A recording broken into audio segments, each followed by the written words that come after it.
नमस्कार, खबर control news में आपका स्वागत है। आज हम भारतीय जनता पार्टी के पूर्व निगम पार्षद सतीश जैन जी से क्षेत्रीय मुद्दों पर सीधी बात करेंगे। सतीश जैन जी, खबर कंट्रोल न्यूज में आपका स्वागत है सर। सबसे पहले हमारे दर्शकों को समझा दीजिए, जब आप निगम पार्षद थे अपने वार्ड में, उनके उस दौरान के कार्यकाल में आपने क्या क्या विकास कार्य अपने वार्डों में करवाए थे? देखिए, वार्ड की जब जो भी समस्याएं होती हैं उन सब पर काम किया जाता है, चाहे उसमें सड़कें गलियां बनवानी हो, सीवर का काम हो। जिस ज़माने में हम कॉरपोरेटर थे उस वक़्त सीवर 1-1.5 साल कॉरपोरेशन के पास ही था जी। उसके बाद वो दिल्ली सरकार में चला गया था।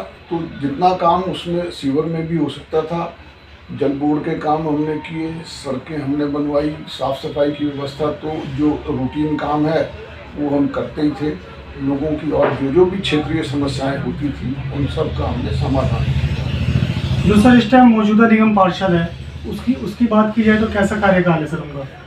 मतलब है कहाँ वो निगम पार्षद, किसको दिखता है, ये हमको समझ नहीं आया आज तक। कहाँ काम करते हैं ये बाप बेटा दोनों। आप निगम पार्षद छोड़ो, विधायक की भी बात कर लो, उस पर भी आऊँगा सर।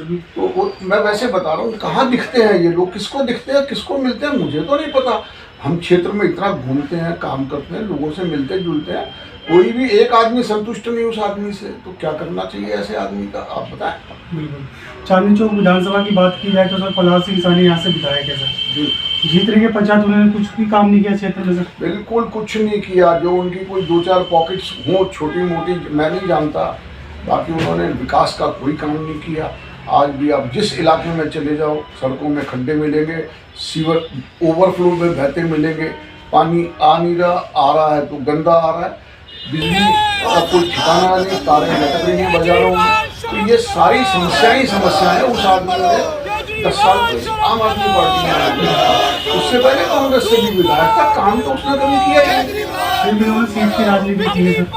मतलब अब राजनीतिक तो क्या उनको लगता है वो उसी तरीके से काम करते हैं। मतलब क्षेत्र के लिए कुछ नहीं करते, बाकी तो उनके अपने जो यार दोस्त मित्र हैं उनका काम करते हैं। और जनता के बीच जाते तो जनता परिवर्तन चाहती है प्रहलाद सिंह सानी को। देखिए, जनता जो सामने दिखता है कि जब तक ये विधायक नहीं बदलेगा तब तक इस क्षेत्र के हालात नहीं बदलने वाले।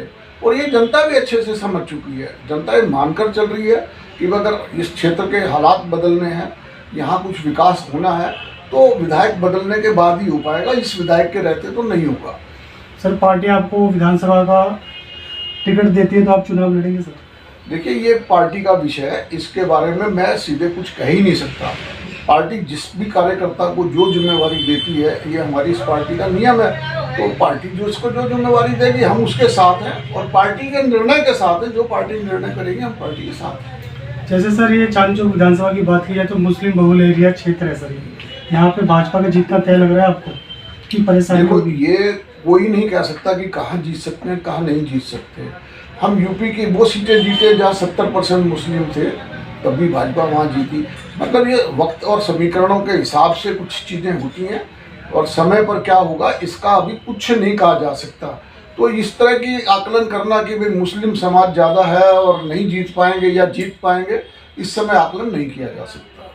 वही सर, कटोगे तो बटोगे कर लेकर आप हमारे दर्शकों को समझा दीजिए सर। ये नारे से कुछ भाजपा लोग तो कह रहे ठीक है, और लेकिन कुछ भाजपा लोग ये भी कह रहे हैं ये उनका पर्सनल है। देखिए, ऐसा है, कटोगे बटोगे में गलत क्या है, मेरे को आज तक ये समझ में नहीं आया। आप देखो ना, हिंदुस्तान जब कटा बटा, मतलब जैसे मान लो पाकिस्तान बना, उसके पहले अफगानिस्तान अलग हुआ, उसके पहले कम्बोडिया अलग हुआ, और चारों तरफ जब हिंदू समाज आपस में कटा बटा वही कटा, तो वो हिस्सा ही चला जाता है हमारे पास से। तो इससे ज़्यादा बटे कटे की क्या एग्जाम्पल हो सकती है, वो समझाएं आप। कांग्रेस तो कह रही सर ये तो बहुत गलत राजनीति की जा रही है अब तो देश के अंदर। नहीं, कांग्रेस जो मुस्लिम उलेमाओं से ये कहलवा दे कि हमको वोट दीजिए, मौलाना नोमानी का अभी मैं देख रहा था टीवी के अंदर, पूरा क्लियर स्टेटमेंट आ रहा है कि आप शरद पवार को वोट करो, आप नाना पटोले को वोट करो, आप कांग्रेस को वोट करो, उद्धव ठाकरे को वोट करो। तो वो सेकुलर है, और जो अगर योगी जी कहें कि बटोगे कटोगे तो वो गलत है। ये तो कहीं नहीं चलेगा। सर, मैं आपसे फिर से जानना चाहूँगा कि दिल्ली में इस बार कमल खिलेगा? निश्चित तौर पर खिलेगा। सभी कार्यकर्ता मेहनत कर रहे हैं, हमारी पार्टी मेहनत कर रही है, हमारा शीर्ष नेतृत्व मेहनत कर रहा है, तो बिल्कुल निश्चित तौर पर कमल खिलना ही है यहाँ। आम आदमी पार्टी के नेता कहते हैं कि भारतीय जनता पार्टी के पास दिल्ली में कोई सीएम चेहरा नहीं है। इसको लेकर हमारे दर्शकों को आप क्लियर कर दीजिए। देखिए, सीएम चेहरा देना कोई गारंटी नहीं हुआ करती किसी भी काम की।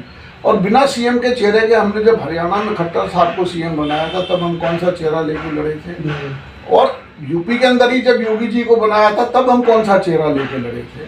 तो चेहरा लेके लड़ना हमारी पॉलिसी नहीं है। अभी राजस्थान आपने देखा, मध्य प्रदेश आपने देखा, छत्तीसगढ़ आपने देखा, मतलब कहाँ हम चेहरा देके लड़ते हैं। हमारी पार्टी कार्यकर्ता आधारित पार्टी है। कार्यकर्ता ही यहाँ काम करेगा, कार्यकर्ता ही जीतेगा, और उसमें से किसी एक कार्यकर्ता को जिम्मेवारी दी जाएगी। सर बस मैं आपसे ये भी जान लूँगा, 93 से 98 के बाद आपका कार्यकाल रहा सर, उसके बाद आपका कार्यकाल दिल्ली में नहीं बन पा रहा है, इसका क्या कारण मान रहे हैं? देखिए, ऐसा है, मतलब सिर्फ एक इशू, प्याज के महंगाई के नाम पर हमारी सरकार गई, लेकिन इस सरकार ने कुछ कितने बड़े बड़े घोटाले किए।